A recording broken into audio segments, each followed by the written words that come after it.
אשרי שלא ישכחך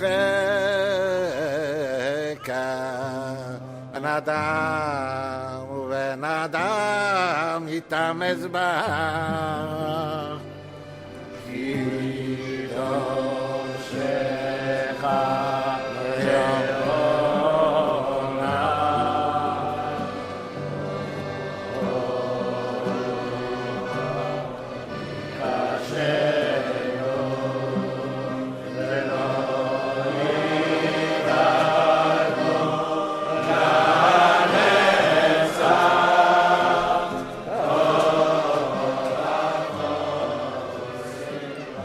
Hello everyone, sorry I'm away from you this weekend.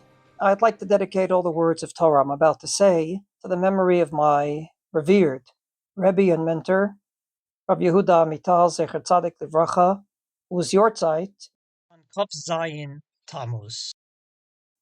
And I'd like to take as one aspect of his mass teachings that I've personally tried to the best of my abilities to eternalize and share it with you. The 613 commandments are above and beyond what a human being should have done without the commandments. We talk about this a lot.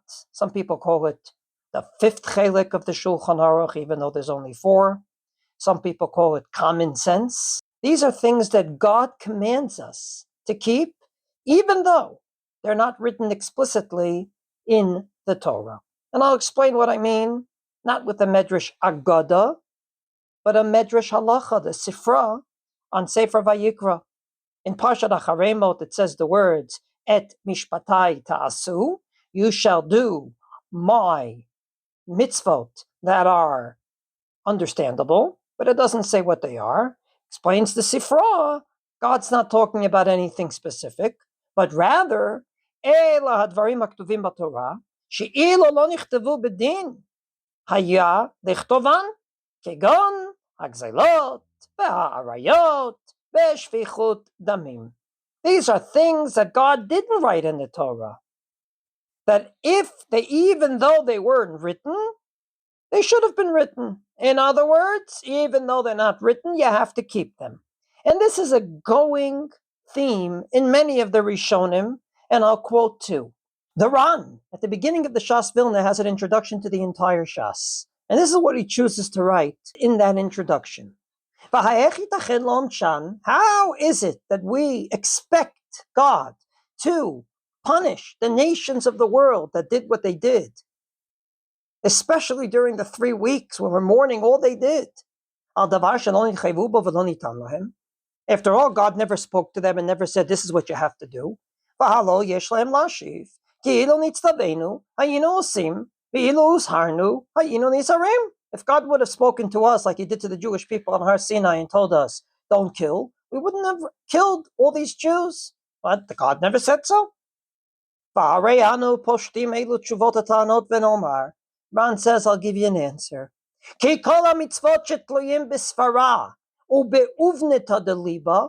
the mitzvot that you would have understood logically and in the innermost parts of your heart you know is correct, they are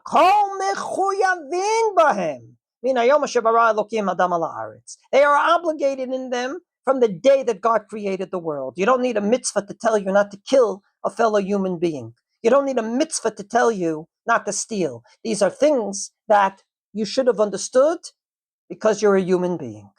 And the Ramban on the Torah, when explaining the sin of the generation of the Mabul of the flood, comes along and says, "Is a chet yadua umeforsam," a sin that is known and public. Mipnei shehu mitzvah muskelet ein lahem tzorech lanavi lamazhir. Because it's a mitzvah you understand logically, the Torah didn't have to say it. The Torah had to tell you not to eat pig. You wouldn't have figured that out on your own. The Torah had to tell you to keep Yontiv and Shabbos and all the other chidushim of the Torah. The Torah didn't have to tell you not to kill and steal. You should have known that as being a fellow human being. And here we get to a story that's part and parcel of my Rebbe's life. Rav Amital had a great Rebbe. Rav Chaim Yehuda Halevi, Hashem Yikom Damo, was killed in the Holocaust. Rav Chaim Yehuda Alevi's grandfather was Rav Shmuel Glasner. Very interesting posek that wrote the book Dor Revi'i, because he was a fourth generation from the Chasam Sofer. And he writes in his book a very interesting question. You're on a stranded island, and you have no kosher food. You can either eat treif meat, or you can eat human meat. Which should you choose? The Torah, after all, told you not to eat treif meat, but there is no pasuk that actually tells you not to eat human meat. Says Rav Glasner, and it couldn't have been more appropriate for Rav Amital to say, in his Perush on Chulin, Daf Tzadik Bet, and I quote, Lo mishum deino metuav geshar machalot aserot. You can't eat human meat, not because it's disgusting, but rather adarabba. HaTorah lo hayat tzarich la'azhir al zeh. Lo li-Yisrael, v'lo livnei adam. The Torah didn't have to tell you not to eat human meat. Not to Jews and not to non-Jews. The musarin va'omdim me'aleihem. Because they have this prohibition on their heads without the Torah. The Adam hanivra b'tzelem Elokim, lo yochal basar adam hamet.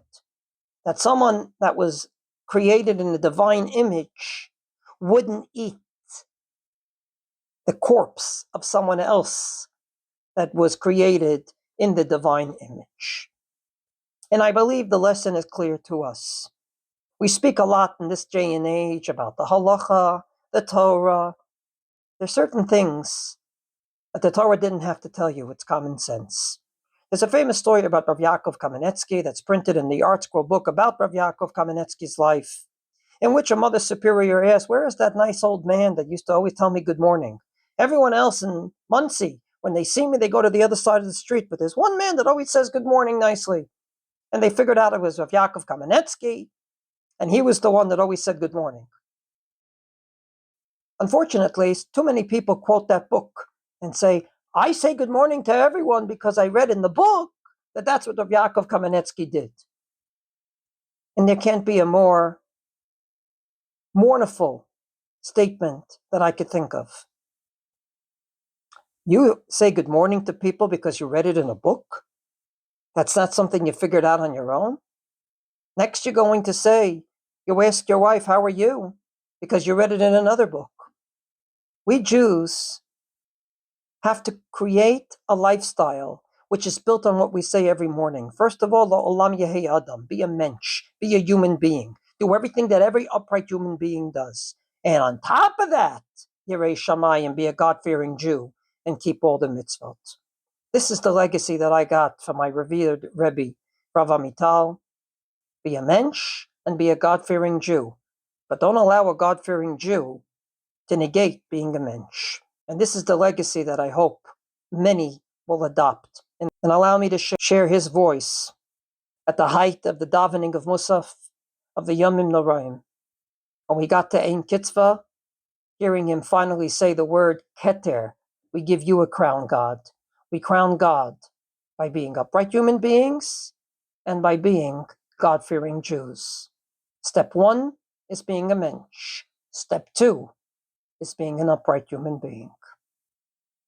Yehi Zichro, Tzrura B'tzorah Chaim, Ad Biat Go Tzedek V'Tchiat HaMeitim, B'mei Rabbi Amen.